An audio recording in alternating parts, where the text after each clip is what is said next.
ਵਾਹਿਗੁਰੂ ਜੀ ਕਾ ਖਾਲਸਾ ਵਾਹਿਗुरु जी की फतेह। श्लोक शेख फरीद जी के भाग 127।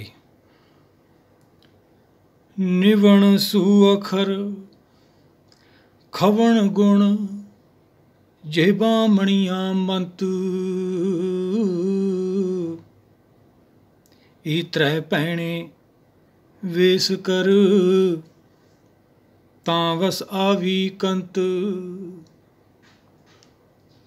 निवण सुअखर खवण गुण जेबा मणिया मंत ई त्रै भैणे वेस कर तां बस आवी कंत। पिछला 126 नंबर श्लोक ਆਪਾਂ ਲਿਆ ਸੀਗਾ,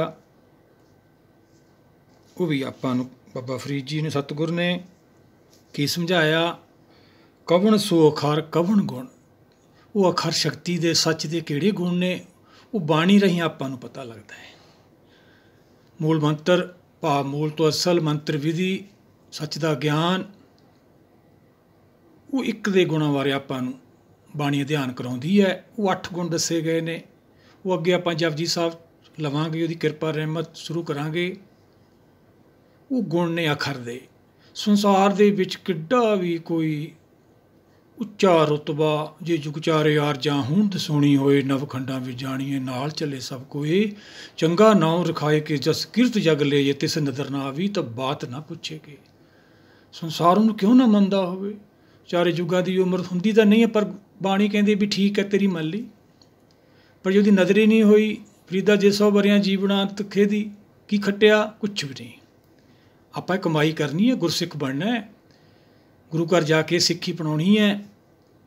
ਮੁਕਤੀ ਦਾ ਘਰ ਹੈ, ਦੁੱਖਾਂ ਤੋਂ ਛੁਟਕਾਰਾ ਨਾਨਕ ਕੇ ਕਰ ਕੇਵਲ ਨਾਮ। ਕਿਹੜੇ ਬੇਸ ਕਰਨੇ ਆ ਉਹ ਅਖਰ ਨੂੰ ਤਾਂ ਪਿੱਛੇ ਆਪਾਂ ਜਾਣਿਆ। ਮਣੀਆਂ ਮੰਤ ਕੀ ਹੈ, ਗੁਰਬਾਣੀ।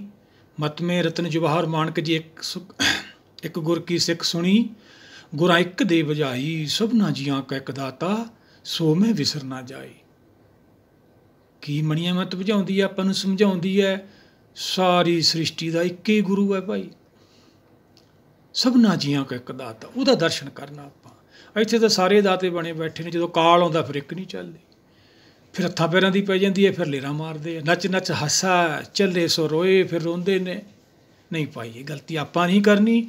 ਉਹਨਾਂ ਦਾ ਜੀਵਨ ਨਾਲ ਕੁਛ ਵੀ ਕਰਨ, ਆਪਾਂ ਇਹ ਸਿੱਖੀ ਧਾਰਨ ਕਰਨੀ ਹੈ ਆਤਮਾ ਕਰਕੇ। ਇਹ ਬੇਸ ਬਾਬਾ ਜੀ ਸਮਝਾ ਰਹੇ ਨੇ ਆਪਾਂ ਨੂੰ। ਇਹ ਬੇਸ ਆਪਾਂ ਬੁੱਧੀ ਦਾ ਬਣਾਉਣਾ ਵਾ। ਕੀ ਆ ਬੇਸ, ਇਹਨੂੰ ਸਮਝੀਏ ਆਪਾਂ। ਨਿਵਣ ਸੁਅਖਰ, ਇਹ ਸਿੱਖਿਆ ਲੈਣੀ ਆਪਾਂ ਨੀਵੇਂ ਹੋਣ ਦੀ। ਹੋਏ ਨਿਮਾਣਾ ਜਗ ਰਹੇ ਦਰਗਹਿ ਮਾਣ ਨਿਮਾਣਾ ਪਾਵੇ। ਅਖਰ ਦੇ ਅੱਗੇ ਆਖਰ ਕਹਿ ਲਓ, ਅਖਰ ਦੇ ਅੱਗੇ ਕਹਿ ਲਓ, ਸੱਚ ਦੇ ਅੱਗੇ ਕਹਿ ਲਓ, ਝੁਕ ਜਾਣਾ ਗਿਆਨ ਲੈ ਕੇ। ਖਵਣ ਗੁਣ, ਜੇ ਕੋ ਖਾਵੇ ਜੇ ਕੋ ਭੁੰਚੇ ਤਿਸਕਾ ਹੋਏ ਆਧਾਰ, ਉਹਦਾ ਆਧਾਰ ਹੋਣਾ ਹੈ ਭਾਈ। ਖਵਣ ਸਮਾ ਜਾਣਾ ਵਿੱਚ ਹੀ। ਘੋਲ ਕਮਾਈ ਲਾਲਨਾ ਗੁਰਮਨ ਲੀਨਾ, ਇਹ ਕਮਾਈ ਕਰਨੀ ਆਪਾਂ। ਇਹ ਬੇਸ ਬਣਾਉਣਾ ਹੈ, ਬੁੱਧੀ ਦਾ ਸਿੱਖਿਆ ਲੈਣੀ ਹੈ ਇਹ ਨੀਵੇਂ ਹੋਣ ਦੀ। ਨਿਵਣ ਸੁਖਰ ਇਹ ਪਹਿਲਾ, ਖਵਣ ਗੁਣ ਉਹ 'ਚ ਸਮਾ ਜਾਣਾ। ਜੇਬਾਂ ਮਣੀਆਂ ਮਤ ਬੁੱਧੀ ਦੇ ਉੱਤੇ ਫਿਰ ਇਹ ਮਤ ਪ੍ਰਗਟ ਹੁੰਦੀ ਹੈ। ਮਤ ਮੇ ਰਤਨ ਜਵਾਹਰ ਮਾਨਕ ਜੀ ਇੱਕ ਗੁਰ ਕੀ ਸਿੱਖ ਸੁਣੀ, ਆਤਮਾ ਕਰਕੇ। ਇਹ ਆਤਮਾ ਦਾ ਰਤਨ ਹੈ ਭਾਈ। ਜੇਬਾਂ ਮਣੀਆਂ ਮਤ, ਫਿਰ ਇਹ ਬੁੱਧੀ ਤੇ ਗਿਆਨ ਪ੍ਰਗਟ ਹੁੰਦਾ ਹੈ। ਉਪਜਿਆ ਸਹਿਜ ਗਿਆਨ ਮਤ ਜਾਗੀ, ਭਗਤ ਕਬੀਰ ਜੀ ਸਮਝਾਉਂਦੇ ਆ। ਸੁਖਮਨੀ ਸਾਹਿਬ ਸਤਿਗੁਰ ਸਮਝਾਉਂਦੇ ਆ, ਗੁਰ ਕੀ ਮਤੁ ਲਿਹੋ ਆਣੇ, ਭਗਤੀ ਬਿਨਾ ਵੇ ਡੋਬੇ ਸਿਆਣੇ। ਬੜੇ ਬੜੇ ਸਿਆਣੇ ਡੁੱਬ ਗਏ ਜਿਨ੍ਹਾਂ ਨੇ ਗੁਰੂ ਛੱਡਤਾ ਭਾਈ। ਆਪਾਂ ਨਹੀਂ ਡੁੱਬਣਾ, ਆਪਾਂ ਗੁਰ ਕੀ ਚਰਨ ਬਾਣੀ ਫੜਨੀ ਹੈ। ਫਿਰ ਆਪਦੇ ਘਰ ਪਹੁੰਚਾਂਗੇ। ਨਿਕਾਲ ਆ ਰਿਹਾ, ਔਖੀ ਘੜੀ ਆ ਰਹੀ ਹੈ, ਸੰਕਟ ਆ ਰਿਹਾ। ਇਹ ਤ੍ਰੈ ਭੈਣੇ ਵੇਸ ਕਰ, ਇਹ ਆਪਾਂ ਤ੍ਰੈ ਭਾਵ ਇਹ ਸਿੱਖਿਆ ਲੈਣੀ ਆ। ਇਹ ਬੇਸ ਬਣਾਉਣਾ ਹੈ, ਬੁੱਧੀ ਦਾ ਨੀਵਾਂ ਹੋਣਾ।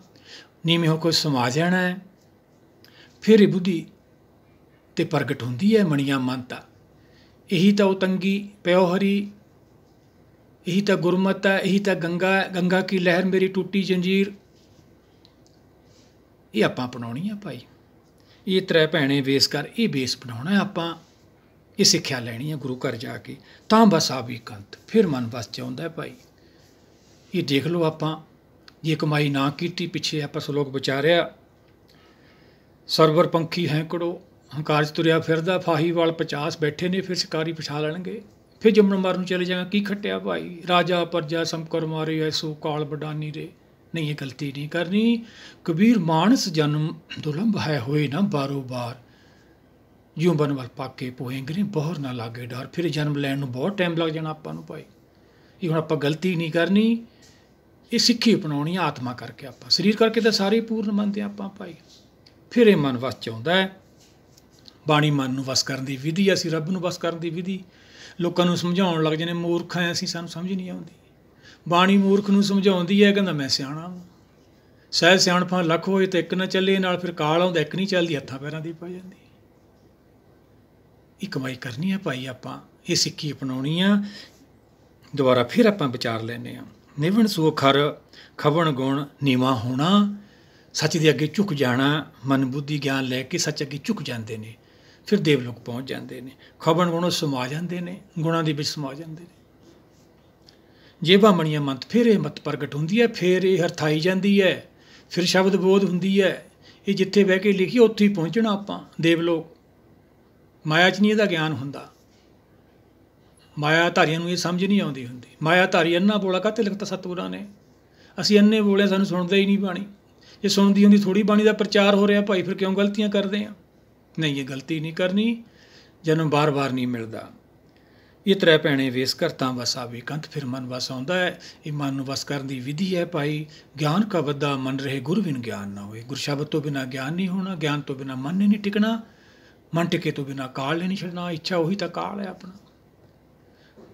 ਮਨ ਮੰਦਰ ਮੇ ਮਨਸਾ ਥੰਮ ਜਾਂਦੀਆਂ। ਜਦੋਂ ਮਨਸਾ ਇੱਛਾ ਖਤਮ ਹੋ ਜਾਂਦੀਆਂ ਨੇ, ਫਿਰ ਸ਼ਬਦ ਗੁਰੂ ਪ੍ਰਗਟ ਹੁੰਦਾ ਹੈ, ਸੁਰਤ ਸ਼ਬਦ ਦਾ ਮੇਲ ਹੁੰਦਾ ਹੈ। ਇਹ ਪ੍ਰਾਪਤੀ ਖਾਤਰ ਤਾਂ ਆਪਾਂ ਨੂੰ ਮਨੁੱਖਾ ਦੇਹੀ ਮਿਲੀ ਹੈ।